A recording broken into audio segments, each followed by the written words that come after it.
بسم اللہ الرحمن الرحیم اللہم صلی علی محمد النبی الأمی وعلی آلہ وسلم تسلیما۔ آج ہمارا سنن ابی داؤد جلد اول کا 8واں سبق ہے،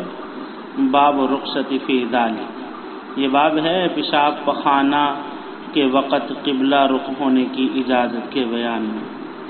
حدثنا عبداللہ بن مسلمہ عن مالک عن یحییٰ بن سعید عن محمد بن یحییٰ بن حبان عن امه واسع بن حبان عن عبداللہ بن عمر قال لقد ارتقيت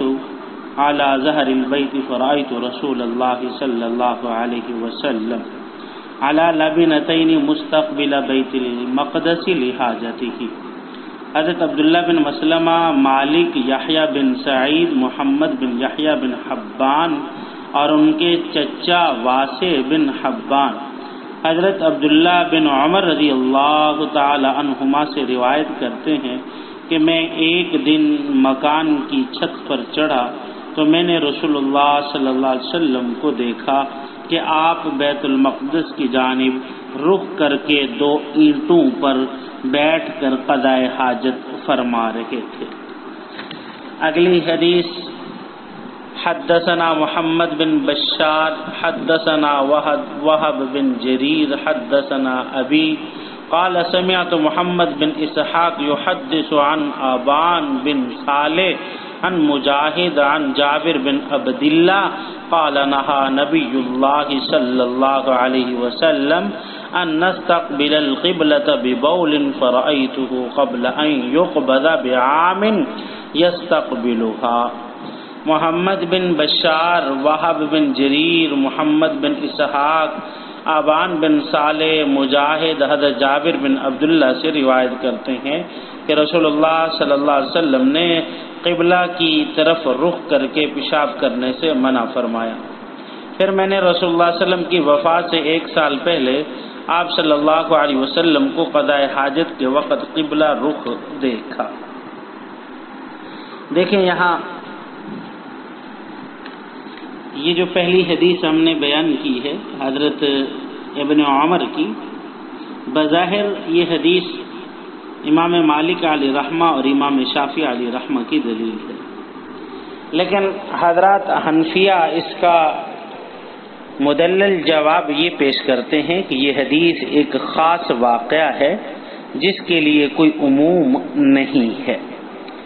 اور اسی طرح اور دوسرا یہ بھی ہے کہ بھی عبداللہ بن عمر رضی اللہ تعالی عنہ چھت پر چڑھے ہیں اور اچانک سے دیکھا اور پھر نیچے ہو گئے، تو ہو سکتا ہے کہ ان کو اشتباہ ہوا ہو اور جس کی صحیح طریقے سے وہ اس کو ضبط نہ کر پائے ہوں۔ اچھا، دوسری حدیث جو بیان کی گئی ہے یہ حدیث داؤد ظہری کے مذہب کی دلیل ہے، جو کہتے ہیں کہ آبادی ہو، جنگل ہو، استقبال و استدبار دونوں جائز ہیں۔ اس روایت کی سند میں 2 راوی ایسے ہیں جو متکلم فی ہیں، یعنی ان کے بارے میں کلام کیا گیا ہے۔ ایک راوی تو ابان بن صالح ہیں اور دوسرے محمد بن اسحاق ہیں، اس وجہ سے اس کی سند کمزور ہو گئی ہے۔ تو یہ حدیث ابی ایوب کی ناسخ نہیں بن سکتی، بلکہ حضرت ابو ایوب اس کے مقابلے میں کہیں زیادہ قوی ہیں، اور حنفیہ نے حضرت ابو ایوب رضی اللہ تعالیٰ عنہ کی روایت کو کئی وجوہ کے اعتبار سے ترجیح دی ہے۔ دیکھیے ذرا نمبر 1، تمام محدثین کا اتفاق ہے کہ سند کے اعتبار سے یہ حدیث اصح ما فی الباب ہے، اور اس باب میں کوئی بھی حدیث سندن اس کا مقابلہ نہیں کر سکتی۔ دوسری وجہ ترجیح یہ کہ حضرت ابو ایوب رضی اللہ تعالیٰ عنہ کی روایت ایک قانون کلی کی حیثیت رکھتی ہے، دوسری تمام روایات واقعات جزئیہ ہیں، اور تیسری اس کا توجیہ اس کی یہ ہے کہ حضرت ابو ایوب کی روایت قرآن مجید سے بہت موافق ہے، اس لیے کہ قرآن مجید کی کئی آیات شعائر اللہ کی تعظیم کی اہمیت پر دلالت کرتی ہیں۔ تو ظاہر بات ہے کہ یہاں بھی استقبال و استدبار جب نہیں کیا جائے گا تو اس میں شعائر اللہ کی تعظیم ہوگی۔ چوتھی وجہ حضرت ابو ایوب کی روایت کی ترجیح کی یہ ہے کہ اس حدیث کی دوسری بہت احادیث سے بھی تائید ہو گئی ہے، یعنی حضرت ابو ایوب والی حدیث کی اور بھی بہت ساری احادیث سے تائید ہو گئی ہے۔ تو گویا کہ یہ حدیث معید بالقیاس بھی ہے، یعنی اس کو قیاس سے بھی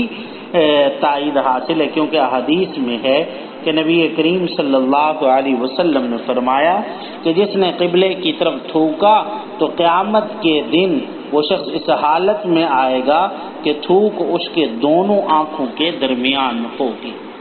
تو تھوکنے کی ممانعت اتنا ہے تو قضاء حاجت کے وقت قبلہ کی طرف استقبال کی ممانعت تو بطری کے اولا ہوگی اور اس سے کہیں زیادہ ہوگی۔ دعا کیجئے کہ اللہ رب العزت ہمیں سمجھنے اور عمل کرنے کی توفیق عطا فرمائے۔ وما علینا الا البلاغ۔